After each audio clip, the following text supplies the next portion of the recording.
making partners with Allah, whether it is the idol worshippers or the atheists or the pagans or whoever, they will never leave off their disbelief. They are not going to leave off their disbelieving in Allah, and they're not following Allah's guidance until there comes to them al-bayyinah, until it comes to them the clear evidence. So this is, Allah is telling us something really about the nature of people. People need evidence, they need proof, they need something to make them realize and understand that this thing or such and such thing is true. And what is that proof? Rasulun min Allah, a prophet, a messenger from Allah. So this is one thing. The Prophet Muhammad sallallahu alaihi wasallam himself is of course one of the clear evidences that Islam is the truth. And actually we talked about this already in a previous series of lectures, so we won't be repeating that. Rasulun min Allah yatlu suhufan mutahhara. And that means that he is bringing purified pages. And this here is a reference to, of course, the Qur'an. And that is something that we're going to be talking about. We're going to be talking about the Qur'an. This is, of course, the great miracle that Allah has given to the Prophet Muhammad sallallahu alaihi wasallam, the Qur'an. فِيهَا قُطُبٌ قَيِّمَةٌ. And that means with like the laws that are clear and that are obvious. So this is the other thing. It is the guidance of Islam, the guidance of the Qur'an, the laws that are there in the religion of Islam. This is another whole topic, my dear brothers and sisters, that we're going to be exploring. Some of the beautiful aspects of the religion of Islam, the Muslim way of life, how we can examine it, and how this way of life itself is a type of proof and an evidence that it is from Allah subhanahu wa ta'ala. So these are some of the areas that we are going to be examining. We're going to be talking about the Qur'an.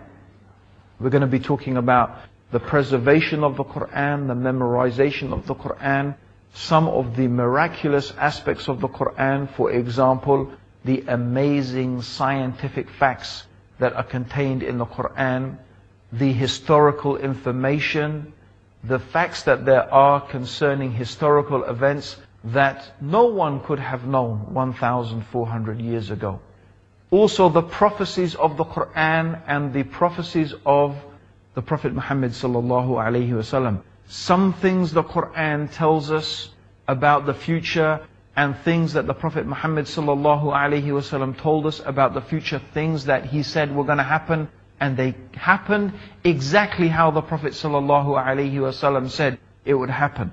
Also, we're going to be talking about the miracles of the Prophet sallallahu alaihi wasallam, the amazing things that were done by the Prophet sallallahu alaihi wasallam, in addition, of course, to the miraculous nature of the Qur'an, its linguistic, miraculous nature, the beauty of the Qur'an, and other amazing facts about the Qur'an.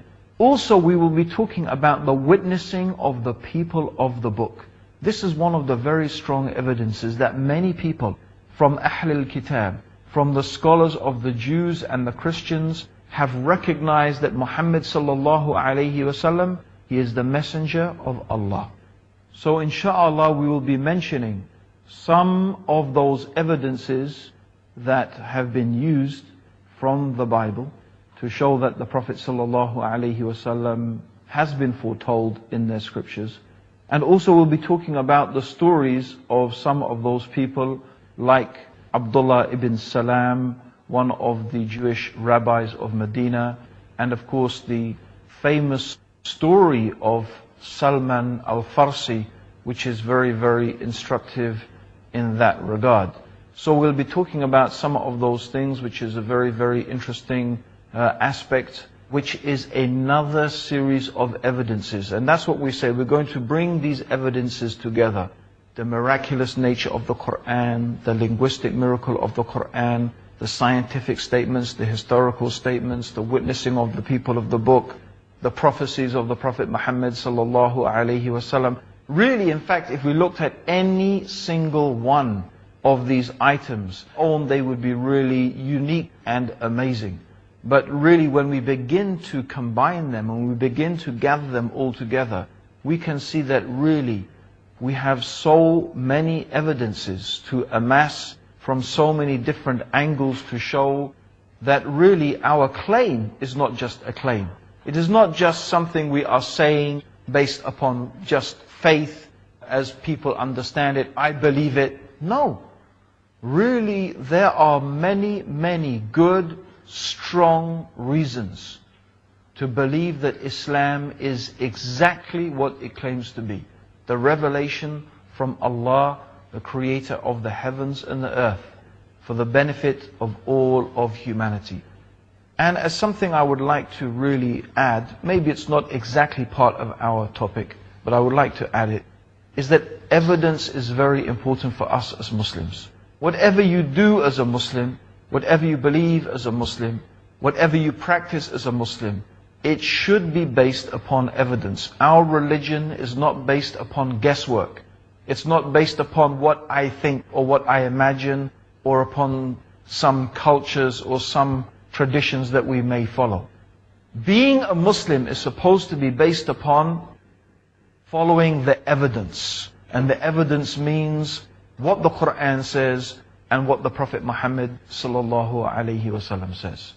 So my brothers and sisters, we'll look forward to you in our next program to continue with this exciting discussion.